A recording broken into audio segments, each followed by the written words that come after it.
Boa noite, meus irmãos. Graça e a paz do nosso Senhor Jesus esteja conosco nessa noite. Quero te convidar a abrir a sua Bíblia na carta de Paulo aos Romanos. Romanos capítulo 8, versos 28 a 30.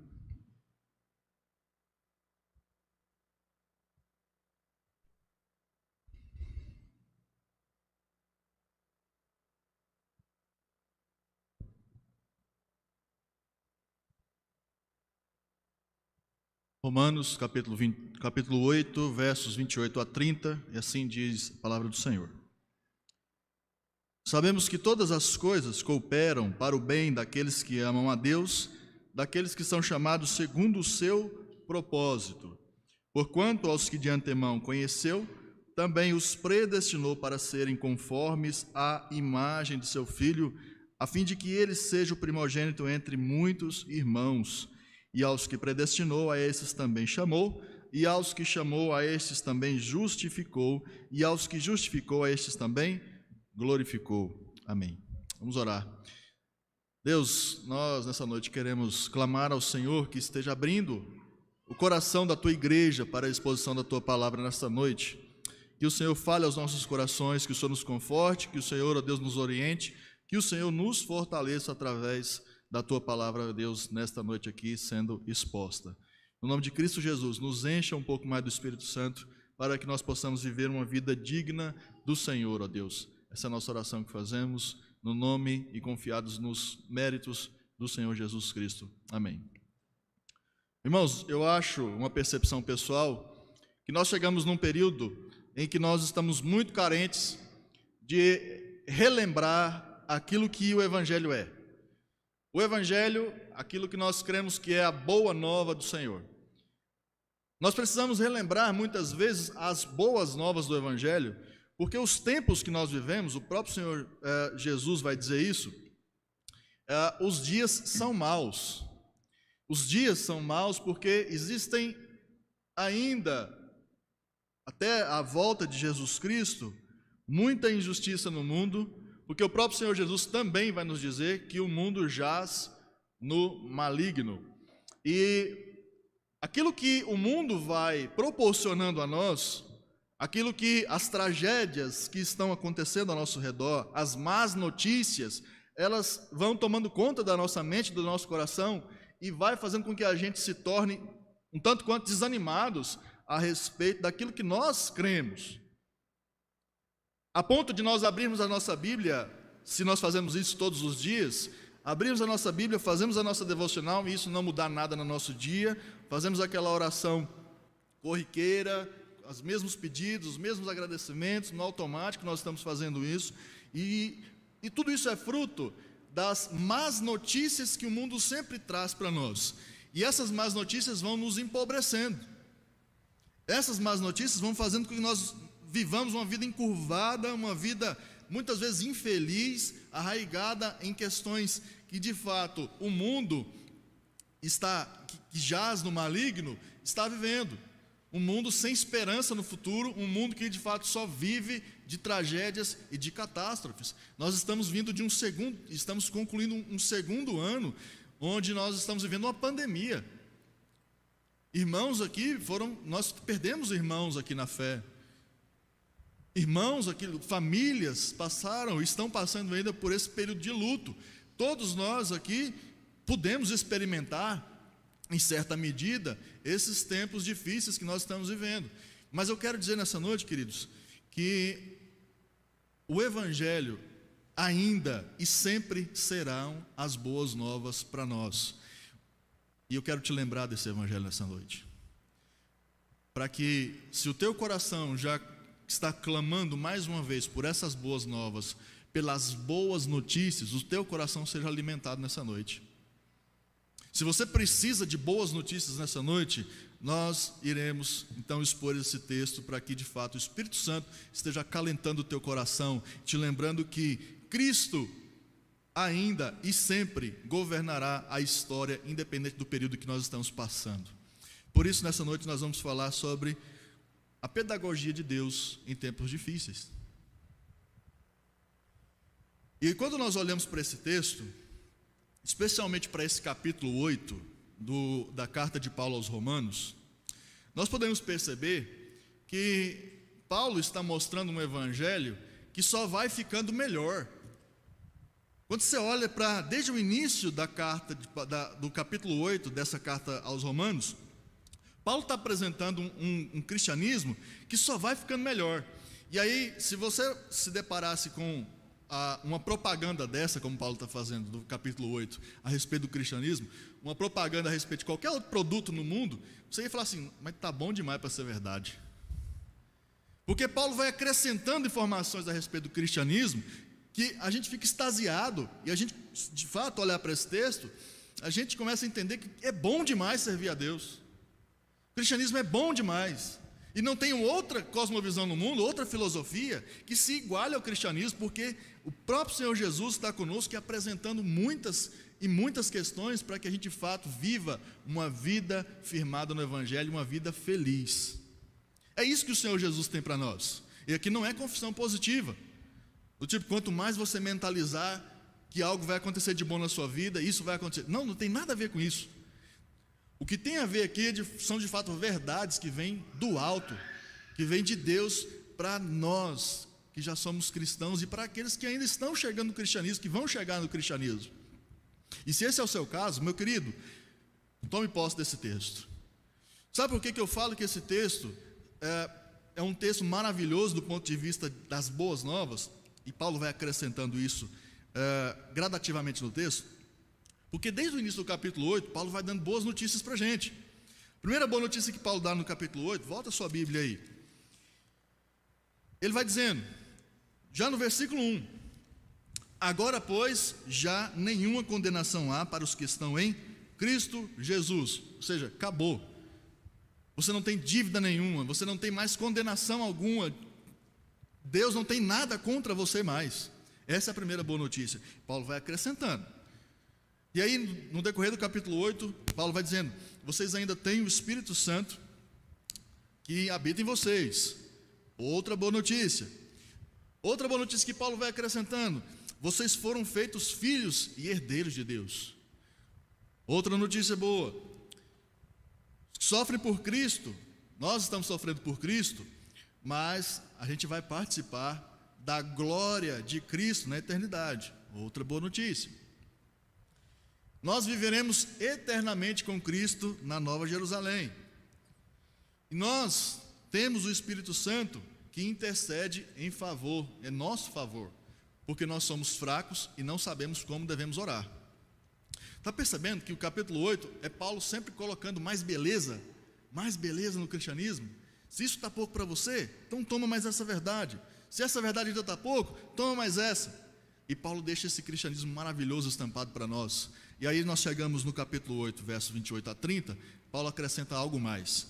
E ele diz, verso 28, sabemos que todas as coisas cooperam para o bem daqueles que amam a Deus. E é interessante, queridos, que esse texto, esse versículo, ele começa com uma expressão que na nossa tradução ela não chega com essa força, com essa compreensão. Mas no versículo 28, antes dessa palavra sabemos, Paulo está dizendo o seguinte, a expressão que está no original, além do mais, ou seja, além do mais, sabemos que todas as coisas cooperam para o bem daqueles que amam a Deus. Então aqui Paulo está mais uma vez colocando outra verdade maravilhosa na nossa frente, uma verdade maravilhosa que é para consolar e fortalecer o nosso coração. E aí ele começa a descrever mais esse argumento que ele está acrescentando, e que só vai terminar lá no versículo 39, que vai ser a próxima exposição que nós vamos fazer. E ele então chega nesse verso 28, com mais esse privilégio que nós temos, que é o de todas as coisas cooperarem para o nosso bem. Inclusive esse é um texto extremamente conhecido, que chega a virar um mantra, quando nós estamos passando por alguma dificuldade, não é mesmo? E aí você mentaliza e você diz, todas as coisas cooperam para o bem daqueles que amam a Deus. Se torna quase uma reza, não é mesmo? Aquele versículo que você coloca lá no seu status do seu celular. Todas as coisas cooperam para... Mas muitas vezes a gente não sabe a força que esse versículo tem, não na mentalização dele, mas na teologia que ele traz. E é justamente sobre essa teologia que nós vamos estudar nessa noite. Paulo está dizendo que, além disso que ele já apresentou, do capítulo 8 para trás, nós sabemos que as coisas cooperam para o nosso bem, e essa informação, essas situações nos permitem levantar algumas perguntas. E a primeira pergunta que nós podemos fazer para esse texto é que todas as coisas são essas? Todas as coisas cooperam para o bem? Especificamente o que está cooperando para o nosso bem? Quando você olha para esse texto, você então entende que todas as coisas são todas as coisas. Nada está fora disso, nada está fora desse pacote onde Deus está fazendo com que tudo coopere para o nosso bem. Mas, se nós formos entender dessa forma, de que tudo aquilo que acontece coopera para o nosso bem, você vai começar a entender que até pecado coopera para o nosso bem. Ou seja, se eu estou cometendo pecados cotidianamente, então isso de alguma maneira vai redundar para o meu bem. E não é isso que Paulo está querendo dizer. Pecado não redunda para o nosso bem, e nem para a glória de Deus. Mas então, de que todas as coisas Paulo está falando? E eu convido você a abrir a sua Bíblia em Filipenses capítulo 4, versos 11 a 13. E aí a gente vai começar a entender que coisas são essas. Filipenses 4, 11 a 13 diz o seguinte: digo isto não por causa da pobreza, porque aprendi a viver contente em toda e qualquer situação. Tanto sei estar humilhado, como também ser honrado. De tudo e em todas as circunstâncias já tenho experiência, tanto de fartura como de fome, assim de abundância como de escassez. Tudo posso sofrer, porque Cristo me fortalece. Queridos, o que Paulo está querendo dizer é que todas as circunstâncias, inclusive as de sofrimento, cooperam para o nosso bem. Volte uma página no texto de Romanos aí, para você entender que Paulo está falando de sofrimento. Versículo 18, Paulo vai dizer o seguinte: porque para mim tenho por certo que os sofrimentos do tempo presente não podem ser comparados com a glória a ser revelada em nós. Então, aquilo que Paulo está tratando aqui sobre o que coopera para o nosso bem, nesse texto são as aflições, são as crises, são os problemas. E esse texto está dizendo o seguinte: crente, você que é crente em Jesus Cristo, você tem que aprender a sofrer.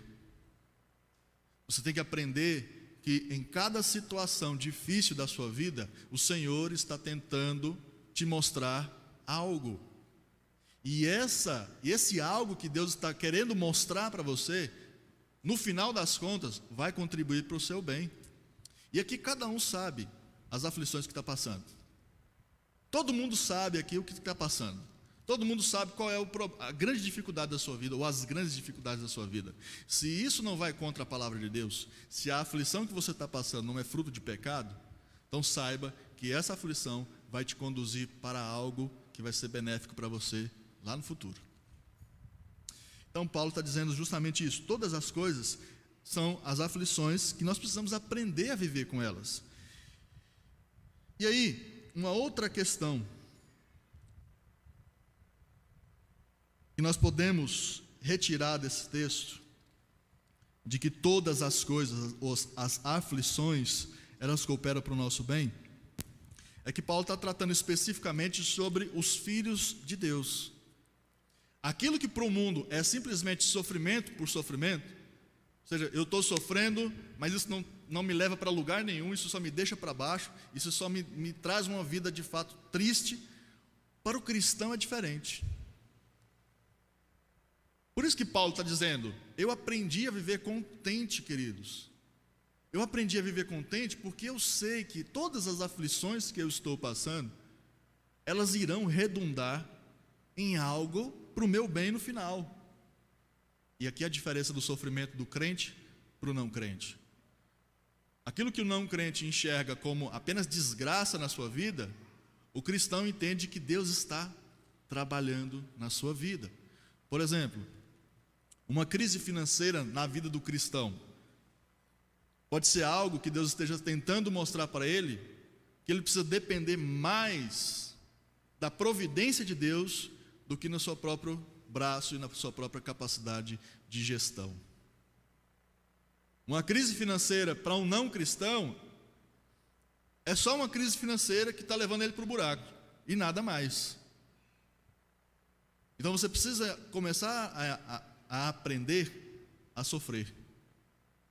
Mas nós vamos caminhando no texto para mostrar de fato por que nós precisamos aprender a sofrer. E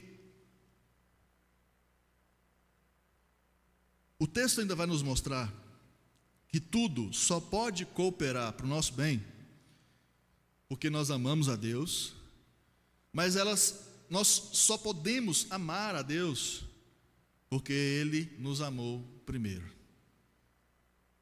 Ou seja, as coisas não estão cooperando para o seu bem porque você ama a Deus, não é porque você um dia escolheu amar a Deus, é porque Deus já havia te escolhido para isso. Por que nós enxergamos isso no texto? Olha só, no verso 28 ainda. Tudo coopera para o bem, para o nosso bem, daqueles que amam a Deus, daqueles que são o quê? Como é que está escrito, querido, na sua Bíblia? Daqueles que são chamados. Ou seja, antes de você querer vir estar aqui nesse lugar, antes de você querer servir a Deus, Deus já havia lá na eternidade te chamado. Deus já havia na eternidade providenciado algo, um caminho a ser percorrido, para que você e eu pudéssemos estar aqui nessa noite dizendo: eu amo ao Senhor. Sabe por que eu posso dizer que eu amo a Deus? Porque Ele me amou primeiro. Não fui eu que tomei essa iniciativa. Não sou eu que estou dizendo: Deus, eu quero te amar hoje. Isso só pode acontecer porque nós fomos amados primeiro. E é um processo que vai acontecendo. Deus, Ele nos ama, Ele nos chama, e aí tudo começa a cooperar para o nosso bem. Isso é boa notícia. E nada, nenhuma ideologia do mundo, nenhuma ideologia, seja de direita, seja de esquerda, seja de qualquer tipo de filosofia, nada pode se comparar à verdade do Evangelho. Porque só o Evangelho, só Jesus Cristo pode fazer com que tudo coopere para o seu bem, até mesmo uma catástrofe na sua vida, até mesmo a perda de um emprego, até mesmo o fim de um relacionamento, até mesmo a perda de um ente querido. Tudo está cooperando para o seu bem, querido. A maior prova disso, que tudo coopera para o seu bem, é que há mais de 2000 anos atrás, um homem, que também é Deus, foi crucificado numa cruz. E os resultados dessa crucificação ainda estão atingindo o mundo até hoje. Já atingiu você, já atingiram a mim. E essa é a prova mais cabal do amor de Deus por nós. Chamados segundo o seu propósito. Essa palavra chamado, queridos, ela demonstra algo que no processo está acontecendo e que Paulo vai descrever melhor, ainda mais, no verso 30. Então nós vamos perceber o que Paulo está querendo dizer. Chamado é aquele momento que você ouve o Evangelho e você tem aquela girada de chave onde você entende agora. Eu quero dizer para os irmãos, e aqui é um testemunho, eu sempre fui criado na igreja, para ilustrar aquilo que eu estou querendo dizer aqui. Eu fui levado para a igreja desde muito cedo, desde antes dos 10 anos, a gente já foi levado para a igreja. E aos 11 anos, eu comecei então a participar do ministério de louvor, tocando bateria, sempre participando dos momentos ali de culto, sempre envolvido na igreja. Mas eu não sabia que eu não era convertido ainda. Eu ainda não era convertido. Até que um dia, olha como é que Deus ele vai preparando as situações. Eu já contei essa história muitas vezes para alguns irmãos aqui. Se você já ouviu essa história mais de 3 vezes de mim, tenha paciência, ouça mais uma vez só. Até que um dia, no meu primeiro emprego, um excelente emprego, maravilhoso, Ficar o dia inteiro dentro de um elevador. Maravilhoso esse emprego. Subindo e descendo. Preso. E não havia mais nada para me fazer, a não ser o quê? A não ser ler. E aí, até então, alguém que odiava ler, Deus vai tratando isso também. Começando a gostar de ler. Até que um dia, acho que o Espírito Santo começando a movimentar esse coração convencido e não convertido, eu digo, vou começar a ler a Bíblia então. Com muita vergonha, chegava gente, eu escondia a Bíblia. Até que um dia, lendo o livro de Atos, acontece essa girada de chave que eu falei para os irmãos. Eu entendi o Evangelho. Esse é o chamado. Esse é o chamado que cada um recebe, específico, em cada momento da história. Você recebeu o teu chamado e você disse sim ao Evangelho. Esse foi o chamado que o Espírito Santo fez para mim, me colocando numa situação onde eu não podia mais fugir desse Evangelho. Vivendo a vida inteira na igreja, ouvindo sermões, domingo após domingo, estudos bíblicos, mas isso nunca fez sentido para mim, até que um dia aprove ao Espírito Santo iluminar os meus olhos para que eu entendesse o Evangelho.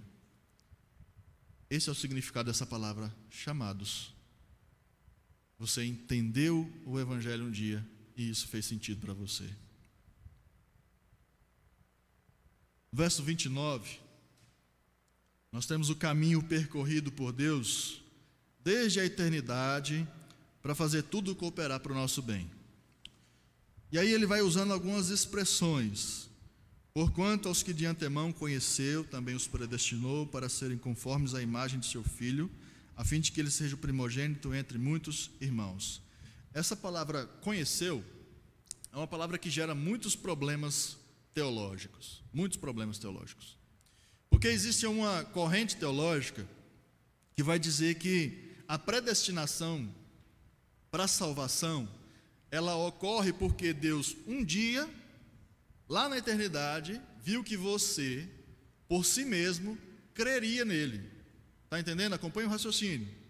Você nasce e Deus lá na eternidade viu que você creria nele. Por si só, você creria. Então ele só determinou que você vai ser salvo antes da fundação do mundo.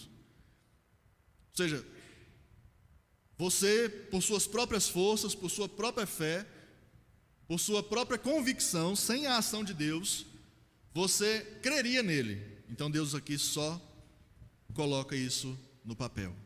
E na verdade, queridos, quando nós olhamos essa palavra conhecer, tanto no Antigo Testamento quanto no Novo Testamento, ela é muito mais profunda do que pré-visualizar. Porque se a questão aqui for pré-visualizar, que Deus só pré-visualizou que você creria, e Ele então decidiu te acrescentar no livro da vida, isso aqui vai contra o que realmente significa essa expressão conhecer. Essa expressão, ela significa adotar, amar, se relacionar. Ou seja, não é só olhar de longe e ver que você creria nele. Não, Deus, Ele decidiu te adotar. Não tem como fugir desse amor. Deus, Ele decidiu te adotar e decidiu te amar. Esse conhecer é muito mais do que isso. É muito mais do que uma visualização. É amor, é adoção, é Deus te acolhendo para Ele antes que você nascesse. Então esse é o primeiro caminho que Deus percorre para chegarmos hoje aqui, para eu dizer para você, todas as coisas cooperam para o seu bem.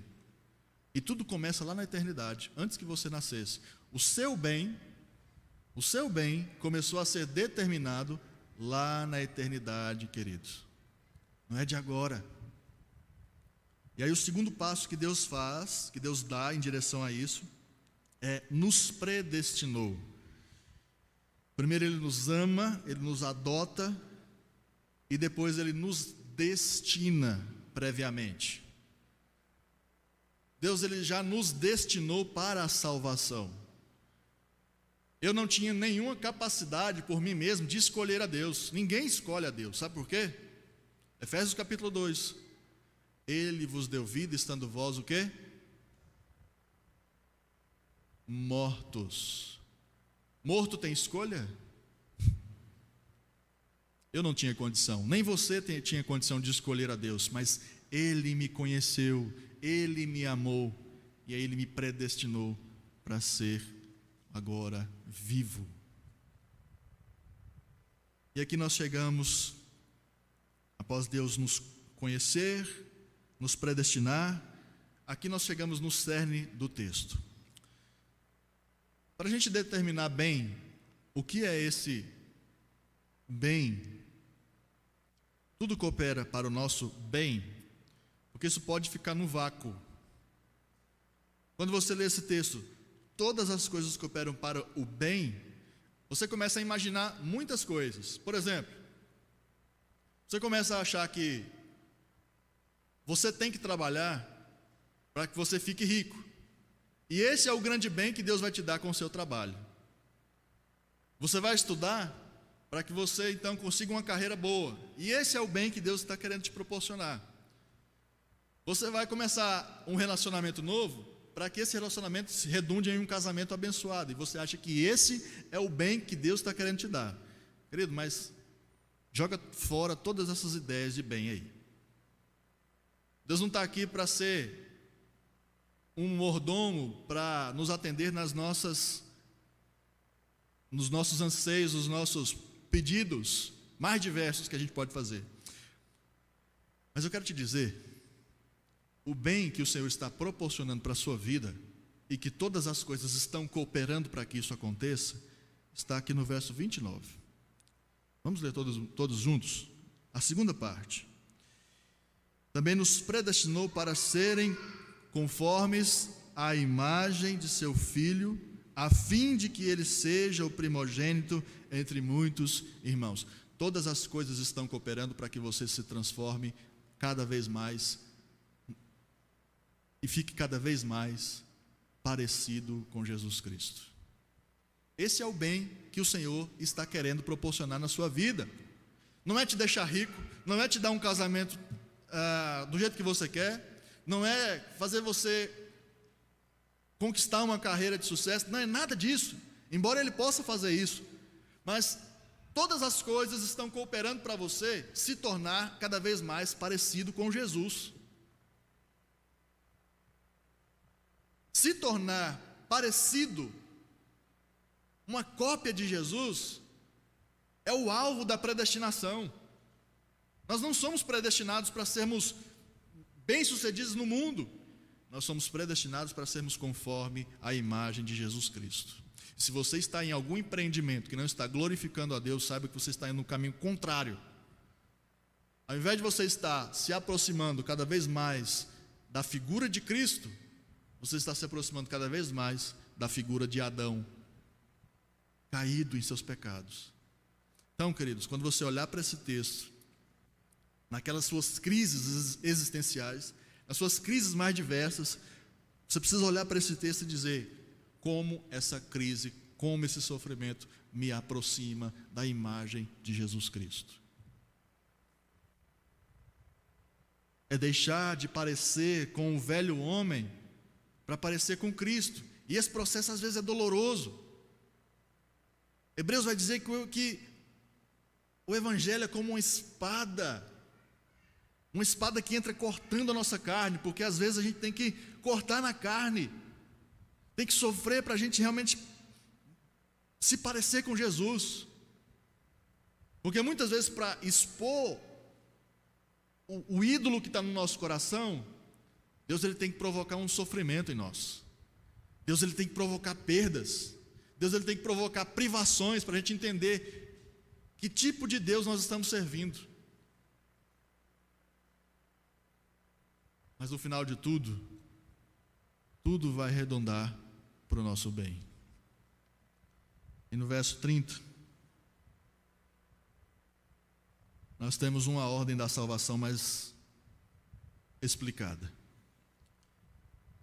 Verso 30, o apóstolo Paulo vai dizer: e aos que predestinou, a esses também chamou, E aos que chamou, a estes também justificou, e aos que justificou, a estes também glorificou.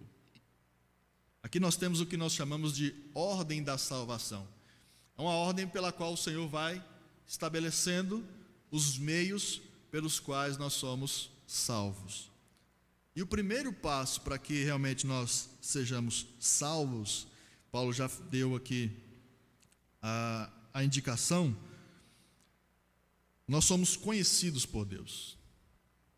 Nós somos primeiramente amados por Deus. Deus decidiu te amar na eternidade. E esse amor, ele redundou na predestinação. Um assunto extremamente debatido, que é o momento em que Deus nos elege. É o momento em que Deus está dizendo: você irá percorrer esse caminho, ou seja, eu estou te predestinando, te mandando para um destino de salvação. E Ele está nos predestinando para nós sermos exatamente como Cristo é, exatamente como o Senhor Jesus é. Então Ele nos ama, Ele nos conhece, Ele nos adota e Ele nos predestina. Depois Ele nos chama, porque Ele diz: e aos que predestinou, a estes também chamou. É aquele momento em que eu disse para os irmãos, é o momento em que você ouve o Evangelho e aquilo entra na tua alma e você entende que você é um pecador, você entende que você é um miserável sem Deus e você está desesperadamente perdido sem Ele.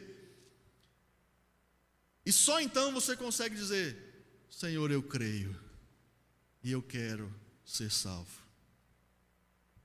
Esse é o chamado. Mas Paulo então acrescenta uma outra questão aos chamados, porque a esses chamados Deus também os justificou. A justificação, queridos, é aquele escrito de dívida que havia contra você. E aí você pode me perguntar: mas que escrito de dívida eu tinha com Deus? Porque a nossa mentalidade muitas vezes é: eu sou uma pessoa tão boa, eu sou um filho obediente, eu pago meus impostos certinho, eu crio meus filhos bem, eu não deixo faltar nada em casa, eu sou um marido que vai do trabalho para casa, da casa para o trabalho, sou uma esposa dedicada no lar, eu sou uma pessoa muito boa. Como é que uma pessoa boa pode ter uma dívida com Deus? O problema, queridos, é que o nosso padrão de ser bom não é o padrão de Deus.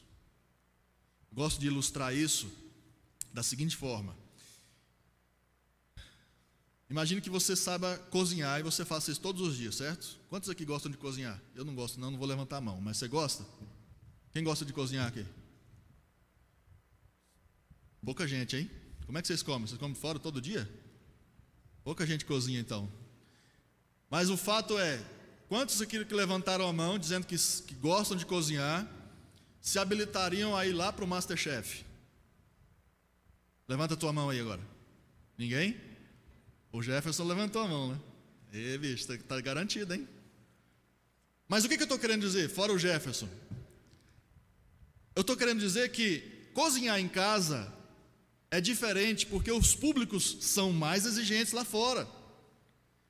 Eu aqui, eu arrisco o meu arroz com feijão e carne e tá bom. Lá em casa dá certo. O público é menos exigente. Mas lá no Masterchef, queridos, é diferente. O padrão de culinária, de gastronomia é diferente. E é exatamente isso com Deus. O padrão de ser bom para Deus não somos nós, não somos o cidadão que paga teus impostos certinho. O padrão de ser bom para Deus, sabe quem é? Jesus Cristo. E só quem está em Jesus Cristo consegue esse perdão de dívida. É por isso que a palavra está dizendo: justificados. É por isso que lá na cruz, Jesus disse: está consumado. A dívida que Adão lavrou no nosso nome foi paga por Jesus lá na cruz. É por isso que nós falamos que a salvação é pela graça. Mas ela é pela graça para nós. Ela é de graça para nós, porque para Cristo custou a sua vida. Então, irmãos, aqueles que o Senhor amou, adotou, predestinou, chamou, são aqueles que agora não têm mais nenhuma dívida com Deus. Vocês estão em paz com Deus. Não há mais condenação sobre nós que estamos em Cristo Jesus. E no final, olha que maravilha o Senhor está fazendo por nós. Aquilo que eu disse no início, capítulo 8 de Romanos, Paulo só vai acrescentando informação boa, Paulo só vai acrescentando informação que nos traz de volta aquela noção de boa nova que está faltando para nós. E aí a última etapa é que aqueles que foram justificados também foram glorificados. A glorificação aqui é a obra final. É quando nós nos encontrarmos com Jesus Cristo, ou quando morrermos aqui, nós estaremos nos encontrando com Ele, ou se Ele voltar antes da nossa morte, nós seremos glorificados. Ou seja, esse corpo mortal que nós temos hoje, cheio de dores, essa mente que muitas vezes é confusa, isso não vai mais existir. A glorificação vai tirar aquilo que o pecado trouxe para nós. Quando Adão pecou lá no Jardim do Éden, e aqui nós temos uma teologia que diz que o ser humano está totalmente depravado, totalmente contaminado pelo pecado de Adão. Na glorificação, essa contaminação pelo pecado vai ser retirada, e as dores que nós temos hoje não mais vão existir. A nossa mente que é confusa hoje vai ser uma mente completamente glorificada, e viveremos eternamente dessa forma. Essas são as boas novas que Paulo está nos trazendo, queridos. Essa é a pedagogia de Deus para que a gente passe por esses períodos difíceis. As tuas crises, as tuas aflições, sejam elas quais forem, elas estão contribuindo para que você se pareça cada vez mais com Jesus Cristo. Esse é o alvo da sua vida. O alvo da sua vida não é se parecer com mais ninguém. O alvo da sua vida não é se parecer com seu pai, não é você se parecer com sua mãe, não é se parecer com aquele jogador de futebol, com aquele astro do rock, não é nada disso. A meta da tua vida é se parecer com Jesus. E você só vai experimentar isso se você entender que o teu sofrimento te leva para lá. Quando Israel saiu do Egito e ele caminhou 40 anos no deserto, para o incrédulo, aquilo só era um deserto. Mas para o crente, era um aperfeiçoamento, porque naquele deserto, Deus estava retirando o Egito do povo. Quando Davi estava fugindo de Saul, e ele teve que ficar anos fugindo de Saul no deserto, mesmo depois de ser ungido rei, mas não ocupar o trono, talvez na cabeça de Davi, se ele fosse um incrédulo, pudesse passar, mas eu já estou ungido rei, por que Deus está fazendo isso comigo? Mas o deserto na vida de Davi, preparou Davi para ser um rei melhor do que foi Saul. O teu deserto hoje te prepara para ser mais parecido com Cristo do que com Adão. Eu quero então fazer aqui conclusões a respeito desse texto. A primeira conclusão que nós chegamos a esse texto é que existe um propósito benéfico em todas as coisas ao crente. Comece a enxergar a tua vida agora a partir dessa ótica. Tudo está cooperando para o seu bem. Nada está fora do controle de Deus e nada está acontecendo porque Deus se distraiu. Tudo está cooperando para o seu bem. A segunda conclusão que nós fazemos é que nós somos alvos do amor de Deus desde a eternidade. Desde a eternidade o Senhor já está dizendo: eu amo você. E nada pode nos separar dele. Seja a angústia, seja a tristeza, seja os demônios, nada pode nos separar do amor de Deus, porque o amor de Deus não está fundamentado naquilo que eu sou, mas o amor de Deus está fundamentado em Cristo Jesus. E todos que estão em Cristo Jesus são alvos do amor de Deus. E a terceira conclusão que nós fazemos é a nossa maior meta de vida. Entenda isso. A sua maior meta de vida é se parecer com Jesus Cristo, queridos. Essa é a sua meta de vida. Esse é o compromisso que Deus tem com você. O único compromisso que é certo que Deus vai fazer na tua vida, e aqui eu estou dizendo, Deus não tem compromisso de te dar riqueza, Deus não tem compromisso de te dar um carro, de te dar uma casa, Deus não tem compromisso com você, com nada disso. Isso é teologia da prosperidade. O compromisso que Deus tem com você é te fazer parecer com Jesus Cristo. E Ele usa o sofrimento para isso. E então, aplicando esse texto para nós. Primeira coisa prática que nós podemos tirar desse texto: entenda o propósito de Deus para o sofrimento. Entenda que o sofrimento é o início para ter Deus como teu aliado. Se eu sempre acho que o meu sofrimento é uma punição de Deus para a minha vida, Deus está querendo me matar, Deus está querendo me jogar para baixo, e só isso, você vai enxergar Deus como teu inimigo. Deus tirou meu emprego, Deus tirou minha saúde, Deus tirou a pessoa que eu amava, Deus está tirando tudo da minha vida. E aí você vai, se você enxergar nessa perspectiva, você vai ser igual a mulher de Jó. Aqui nós temos dois claros exemplos de como enfrentar a tragédia na vida: a mulher de Jó e o próprio Jó. O que a mulher de Jó fez quando o negócio ficou feio? Qual foi o conselho que ela deu para Jó? Amaldiçoa esse teu Deus e morre. Essa é a perspectiva de quem não entende que o sofrimento está produzindo bons frutos.